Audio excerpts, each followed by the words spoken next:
Hello everyone, ఇవాళ మనతో పాటు ఉన్నారు సీనియర్ జర్నలిస్ట్ జగదేవ్ గారు. వారితో మాట్లాడుతూ సార్ నమస్తే సార్. నమస్తే సార్, సోషల్ మీడియాలో ఒక ట్రెండింగ్ టాపిక్ పోతుంది పవన్ కళ్యాణ్ గారి గురించి. అదేంటంటే లైక్ సీజ్ ద షిప్ అనేసి వీడియో అయితే ఫుల్ వైరల్ అయిపోతుంది అసలు. సో దాని గురించి చెప్పాలి. పవన్ కళ్యాణ్ అనే పేరులోనే ఒక వైబ్రేషన్ ఉందేమో అనిపిస్తుంది ఒక్కోసారి. ఎందుకంటే ఆయన ఏం చేసినా కూడా హైలైట్ అయిపోతూ ఉంటుంది.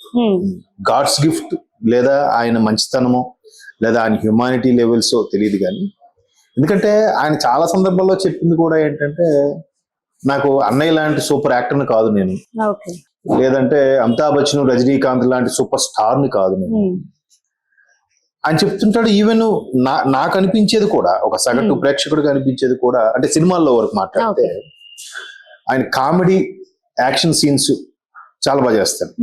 మిగతా అన్ని కూడా అంతంత ఓకే.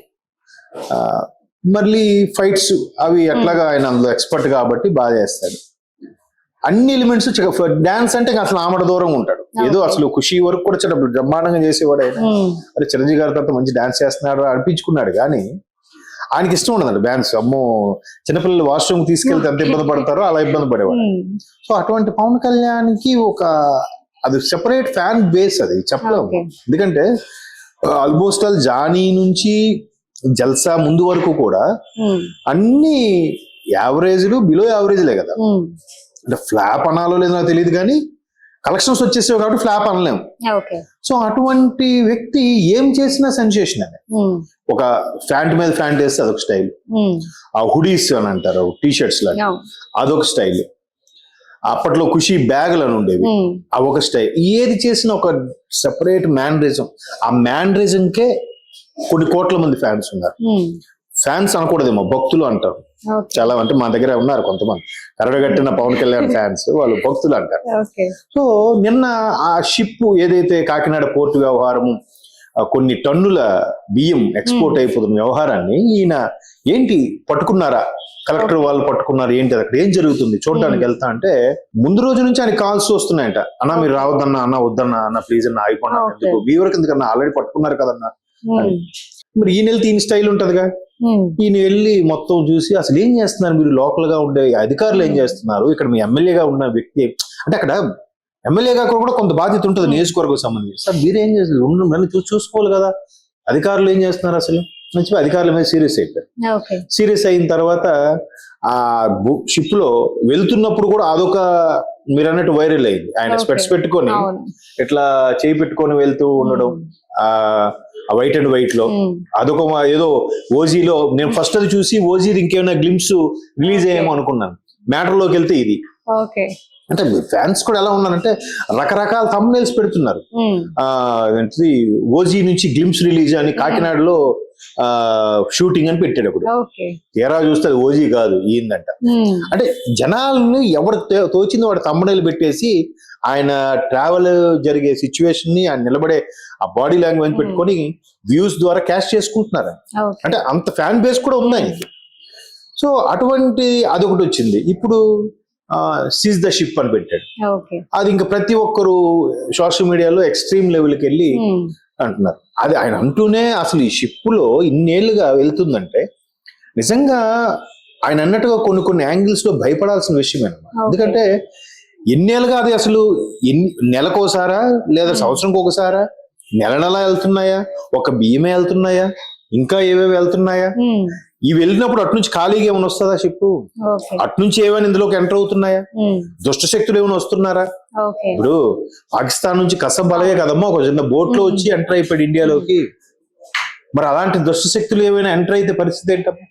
ఆల్రెడీ వచ్చేసి ఎక్కడో దగ్గర ఎస్టాబ్లిష్ అయిపోయి మెల్లగా సమయం చూసుకొని ఫలానా దగ్గర బ్లాస్ట్ నుంచి సినిమాలో చూపించినట్టు జరిగితే ఎవరమ్మా బాధ్యులు కదా. అంటే ఈయన స్టైల్లో ఈయన చూపిస్తూ, ఈయన వర్క్ డెడికేషన్ పరంగా మాట్లాడుతూ చెలరేగిపోతూ ఈ షిప్ అసలు ఏం చేస్తున్నారు అన్న. అప్పటికి కొంతమంది రిక్వెస్ట్ చేశారట, సీక్రెట్ గా మాట్లాడారట, అన్న మీరు వెళ్తే దాని మీద ఒక 10,000 మంది డిపెండ్ అయ్యారు. అంటే ఎక్స్పోర్ట్ అవుతున్నప్పుడు షిప్ కు సంబంధించిన వాళ్ళు, కస్టమ్స్ సంబంధించిన వాళ్ళు, లేదా స్థానికంగా ఉండే పోలీస్ వ్యవస్థ, స్థానికంగా ఉండే కొంతమంది పార్టీ నేతలు, స్థానిక అదే పార్టీ గత ప్రభుత్వానికి సంబంధించిన వాళ్ళు, లేదా వాళ్ళ చుట్టూ ఉండే అనుచరులు, ఆ ఎక్స్పోర్ట్ చేయడానికి వచ్చే లారీ డ్రైవరు, ఆ లారీలు ఓనరు, లేదంటే ఇక్కడ నుంచి అన్ని మోసుకెళ్లే కూలీలు, వీళ్ళందరూ కూడా ప్రత్యక్షంగా పరోక్షంగా ఇన్వాల్వ్ అయి ఉంటారుగా.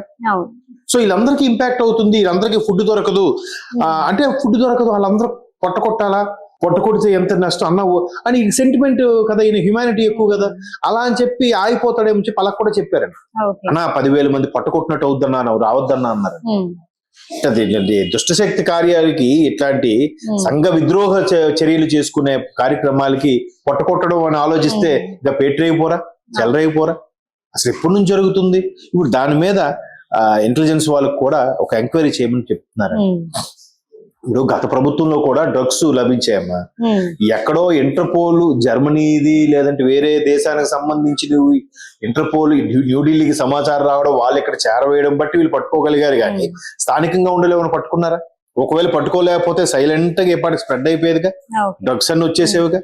గత ప్రభుత్వానికి ఏవేవో సంబంధాలు ఉన్నాయని కూడా అప్పట్లో వార్తలు వచ్చాయి కదా. అంటే దేనికి అసలు డబ్బు కోసం, పదవి కోసం, అధికారం కోసం దేనికైనా తెగించేస్తారు. అంటే తల్లి చెల్లినైనా అవమానిస్తారు, భార్య పిల్లలనైనా అవమానిస్తారు, ఆఖరికి దేశం పాడైపోయి సంఘ విద్రోహ శక్తులు వచ్చి ఎక్కడికక్కడ టెర్రరిజం పాతుకుపోయినా వాళ్ళకి మాత్రం వాళ్ళ పదవి, వాళ్ళ రాజకీయం ముఖ్యం. మరి అటువంటి వాళ్ళని కుకటి వేలుతో ఏరి పరేయాలిగా. మరి అలా చేసి ఈయన వెళ్తున్నాడు. ఇంకా ఒక రాజకీయ నాయకుడిగా ఉన్నారు కానీ ఒక భారతదేశంలో ఉండే మిగతా రాజకీయ నాయకులాగా లేడుగా. చాలా మందికి చాలా స్కాములు ఉన్నాయి, ఆ చాలా మందిలో ఈయన లేడుగా. ప్రస్తుతానికి నికార్స్గా ఉన్నాడు, ఎటువంటి ఎలిగేషన్స్ ఏమీ లేవు, ఇతని మీద ఏం స్కామ్లు లేవు. తిరిగి ఈయన డబ్బు ఖర్చు పెడుతున్నాడు తప్ప ప్రభుత్వం నుంచి డబ్బులు తినేసే పరిస్థితి అయితే లేదు. సో ఆ వీధి మీద ఈయన అక్కడికి వెళ్ళి ఆయన పోటు మంత్రి నాదెండ్ల గారు, తర్వాత వనపర్తి ఆయన పేరు, మన ఎమ్మెల్యేగా స్థానిక ఎమ్మెల్యే, ఆయన వీళ్ళందరూ మాట్లాడడం మన తప్పదు చర్యలు తీసుకోవాలి, సీజ్ ద షిప్ అని చెప్పారు. ఆ షిప్ ని సీజ్ చేసేస్తున్నారు. మేబీ అది చేసినట్టు మనకు చెప్తున్నారా, మళ్ళీ ఒక నెల రోజులు అయితే మళ్ళీ సముద్రంలో వదిలేస్తారో చూడాలి. ఇప్పుడు ఈయన చెప్తాడు, కింద స్థాయికి కక్కుర్తి పడితే ఈయనేం చేస్తాడు?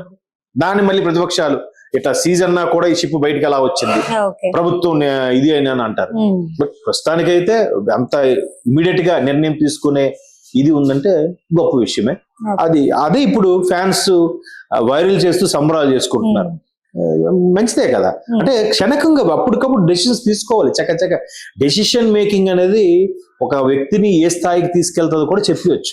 ఇమీడియట్ గా కొన్ని అంటే మరీ దొంగలు పడిన 6 నెలల కుక్కలు మురిగినట్టుగా కాకుండా కొన్ని త్వరితగతిని తీసుకోవాలి, కొన్ని ఆలోచించి తీసుకోవాలి. సో అట్లా తీసుకున్నాడు కాబట్టి మేబీ